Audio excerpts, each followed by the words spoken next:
BRS మాజీ MLA Chennamaneni Ramesh బాబుకు shock ఇచ్చింది హైకోర్టు. రమేష్ బాబు జర్మనీ పౌరుడేనని తేల్చింది. పౌరసత్వం కేసులో రమేష్ దాఖలు చేసిన పిటిషన్ ని డిస్మిస్ చేసింది. ఫేక్ డాక్యుమెంట్లు సమర్పించి కోర్టును తప్పుదోవ పట్టించడంపై ఆగ్రహం వ్యక్తం చేసింది. కోర్టును తప్పుదోవ పట్టించినందుకు 30 లక్షల రూపాయల జరిమానా విధించింది. జరిమానాకు నెల రోజుల్లో చెల్లించాలని ఆదేశించింది. కేసు పెట్టిన ఆది శ్రీనివాస్ కు 25 లక్షలు ఇవ్వాలని తెలిపింది. లీగల్ సర్వీస్ అథారిటీకి 5 లక్షలు ఇవ్వాలని సూచించింది హైకోర్టు. రైట్, దీనికి సంబంధించిన మరిన్ని అప్డేట్స్ ధనరాజ్ అందిస్తారు. ధనరాజ్, చెన్నమనేని కేసులో హైకోర్టు కామెంట్స్ ఏంటి? మౌనిత, వేములవాడ మాజీ బీఆర్ఎస్ ఎమ్మెల్యే అయినటువంటి చెన్నమనేని రమేష్కు హైకోర్టులో ఎదురు దెబ్బే తగిలింది. అయితే ఆయన ద్వంద్వ పౌరసత్వం కలిగి ఉన్నాడు. ఏదైతే జర్మనీ అదేవిధంగా భారతీయ రెండు పౌరసత్వం కలిగినటువంటి వివాదం పైన కూడా 2009 నుంచి పిటిషనర్ అయినటువంటి ప్రస్తుత ఎమ్మెల్యే అయినటువంటి కాంగ్రెస్ ఎమ్మెల్యే అయినటువంటి ఆది శ్రీనివాసు గత 15 ఏళ్లుగా ఆయన రమేష్ ద్వంద్వ పౌరసత్వం కలిగి ఉన్నారని కూడా ఇటు కోర్టును కూడా ఆశ్రయించడం జరిగింది. దీనిపైన సుదీర్ఘంగా చూసినట్టయితే 10.5 ఏళ్ల పాటుగాను విచారణ కొనసాగింది. అయితే చెన్నమనేని రమేష్ ఆయన తప్పుడు అంటే డాక్యుమెంట్లను పెట్టి ఆ తర్వాత ఆయన భారతీయ పౌరసత్వం కలిగి ఉన్నాడు. ఈ విషయం పైన అంటే భారతీయ జర్మనీ పౌరసత్వంతో భారతీయ చట్టసభల్లో ఆయన ఎన్నిక చెల్లదంటూ కూడా ఆయన ఆది శ్రీనివాసు ఇటు కోర్టును ఆశ్రయించాడు. ఈ క్రమంలోనే మొత్తం మీద ఆయన పైన చర్య తీసుకోవాలంటూ పిటిషన్ అయినటువంటి ఆది శ్రీనివాసు కోర్టును ఆశ్రయించినటువంటి క్రమంలో ఆ కేసు సుదీర్ఘంగా ఒక 15 ఏళ్ల పాటు సుమారుగా అంటే 2009 నుంచి కొనసాగుతున్న వివాదానికి హైకోర్టులో ఈరోజు మాత్రము రమేష్ బాబుకు ఎదురు దెబ్బ తగిలింది. ఎందుకంటే ఆయన ఎంబసీకి సమర్పించినటువంటి డాక్యుమెంట్లు కావచ్చు, అదేవిధంగా కోర్టుకు సమర్పించినటువంటి ఎవిడెన్స్ అన్నీ కూడా చాలా వరకు తప్పుడు ధృవపత్రాలు, ఫేక్ డాక్యుమెంట్స్తో పాటుగా ట్యాంపరింగ్ చేసినటువంటి ఈ ఎవిడెన్స్లను పెట్టి ఆయన పౌరసత్వం కలిగి ఉన్నారనే విషయాన్ని ఇటు హైకోర్టులో తేలిపోయింది. ఈ క్రమంలోనే చెన్నమనేని రమేష్ బాబు ఆయన జర్మనీ పౌరుడేనంటూ కూడా తేల్చి చెప్పడం జరిగింది. అంతేకాకుండా సుదీర్ఘంగా 15 ఏళ్ల పాటుగా హైకోర్టును తప్పుదోవ పట్టించి అదేవిధంగా పిటిషనరు న్యాయ పోరాటం చేస్తూ వచ్చాడు కాబట్టి పిటిషనర్తో పాటుగాను మొత్తం జరిమానాను చూసినట్టయితే ఆయన కోర్టు సుమారుగా 30 లక్షల రూపాయలు చెల్లించాల్సిందంటూ కూడా ఆదేశించింది. ఇందులో 25 లక్షల రూపాయలను ఆది శ్రీనివాస్కు పిటిషనర్కు చెల్లించాలి, 5 లక్షల రూపాయలను లీగల్ సెల్ అథారిటీకి చెల్లించాలి. ఈ చెల్లింపులు అనేటివి నెల రోజుల్లోగా ఇటు పిటిషనర్తో పాటుగాను కోర్టుకు చెల్లించాలని హైకోర్టు ఆదేశించడం జరిగింది. అయితే మొత్తం అంటే ఈ వివాదం పైన ఓ వైపున చూసినట్టయితే ఆది శ్రీనివాసు చాలా వరకు న్యాయ పోరాటం చేశారు. గతంలో చూసినట్టయితే వేములవాడ నుంచి పోటాపోటీగా వీళ్ళు అంటే అప్పుడు గతంలో చూసినట్టయితే ఆయన 2009లో టీడీపీ నుంచి పోటీ చేశారు. ఆ తర్వాత రమేష్ బాబు ఆ తర్వాత 2014లో బీఆర్ఎస్ నుంచి 2018లో కూడా బీఆర్ఎస్ నుంచి పోటీ చేసి ఎమ్మెల్యేగా కొనసాగుతూ వచ్చాడు. ఇలాంటి క్రమంలో ఆది శ్రీనివాసు చాలా వరకు న్యాయ పోరాటం చేశాడు. ఎందుకంటే ఆయన భారతీయ పౌరసత్వం లేదు, ఆయన చట్టసభల్లో ఆయన ఎన్నిక చెల్లదంటూ కూడా ఇటు కోర్టులను ఆశ్రయించారు. చాలా వరకు పిటిషనరు వేసినటువంటి వాదనలు కూడా కోర్టు కొన్నిసార్లు ఏకీభవించింది. ఆ తర్వాత హోంమంత్రిత్వ శాఖకు కూడా ఏదైతే జర్మనీ పౌరసత్వం కలిగి ఉన్నారో దానికి సంబంధించినటువంటి వివరాలన్నింటిని కూడా ఇవ్వాలని కోరింది. ఆ తర్వాత హైకోర్టులో వేసినటువంటి పిటిషనర్కు సవాల్ చేస్తూ ఇటు సుప్రీంకోర్టును ఆశ్రయించాడు చెన్నమనేని రమేష్ బాబు. ఆ తర్వాత కేంద్ర హోంమంత్రిత్వ శాఖ జోక్యం చేసుకుంది, పౌరసత్వం చెల్లదంటూ కూడా ఒక నివేదికనివ్వడం జరిగింది. ఆ తర్వాత చూసినట్టయితే ఇలా హైకోర్టు నుంచి సుప్రీంకోర్టు నుంచి హైకోర్టు సుదీర్ఘంగా 15 ఏళ్ల పాటు కొనసాగినటువంటి రమేష్ బాబు జర్మనీ పౌరసత్వం పైన న్యాయ పోరాటం చేసినటువంటి ఆది శ్రీనివాసు గెలుపొందడం జరిగింది.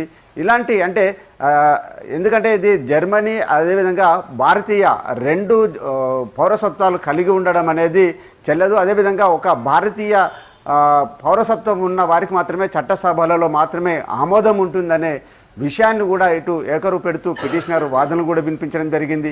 ఈ విషయం పైన కూడా ఇటు హైకోర్టు ఇప్పటి వరకు ఏదైతే ఆయన ట్రావెలింగ్ చేసినటువంటి పాస్పోర్ట్ కావచ్చు, అదేవిధంగా హైకోర్టుకు సమర్పించినటువంటి ఎవిడెన్స్లను, అదేవిధంగా జర్మనీలో పౌరసత్వం కలిగి ఉన్నటువంటి గ్రీన్ కార్డుకు సంబంధించినటువంటి విషయాలను మొత్తం అన్ని వివరాలను అన్నిటిని కూడా స్క్రూటినింగ్ చేసింది. ఆ తర్వాత హైకోర్టును తప్పుదోవ పట్టించేలాగా ఫేక్ డాక్యుమెంట్లను సమర్పించి 15 ఏళ్ల పాటుగా సుదీర్ఘంగా కోర్టు సమయాన్ని కూడా వృధా చేసింది. కాబట్టి పిటిషనర్కు 25 లక్షల రూపాయలను చెల్లించాలి. అదేవిధంగా కోర్టుకు లీగల్ సెల్ అథారిటీకి 5 లక్షలు చెల్లింపు చేయాలి. ఇదంతా కూడా నెల రోజుల గడువులో చెల్లించాలని ఆదేశించింది high court. Mounitha. Okay, thank you Dhanraj.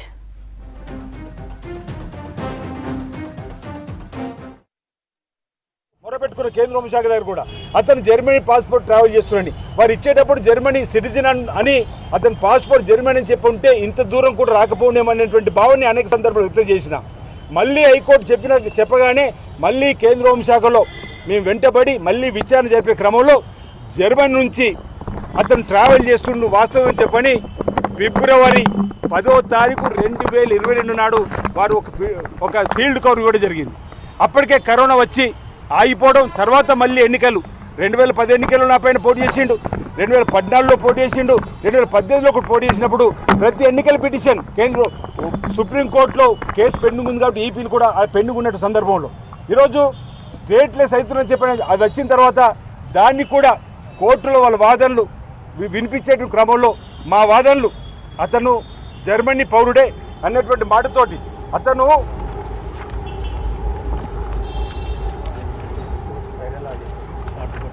అతను ట్రావెల్ చేసిన డాక్యుమెంట్ వివరాలు కూడా చెప్తున్నాం. 45 సార్లు ఓవైపు నేను ముమ్మాడికి భారతీయుని అంటాడు, కానీ ముమ్మాడికి జర్మనీ పాస్పోర్ట్కి ప్రయాణం చేస్తాడు. 45 సార్లు ఆయన ప్రయాణం చేసినటువంటి డాక్యుమెంట్ వివరాలు, ఈ వివరాలన్నింటినీ కూడా కేంద్ర హోంశాఖ గౌరవ ఉన్నత న్యాయస్థానానికి ఇస్తే 45 సార్లు ఆయన ప్రయాణం చేసినటువంటి డాక్యుమెంట్లు కూడా ఒకసారి మీరు చూడమని కోరుతూ నేను ఒకటి ఇప్పుడు లా బ్రేక్ చేస్తూ ఇవన్నీ మీకు అవన్నీ ఇస్తా. ఇక్కడ ఒక అంశాన్ని గమనించమని కోరుతున్నా. మన లాను బ్రేక్ చేస్తూ లా మేకర్గా కావడానికి ఆయన చేసినటువంటి ప్రయత్నంలో భాగంగా 2009లో ఆయన ఇక్కడ ఎమ్మెల్యేగా బాధ్యతని చెప్పని గెలిచిండు. కానీ ఓవైపు ఆయన ఓసీ కార్డును కూడా కలిగి ఉన్నాడు.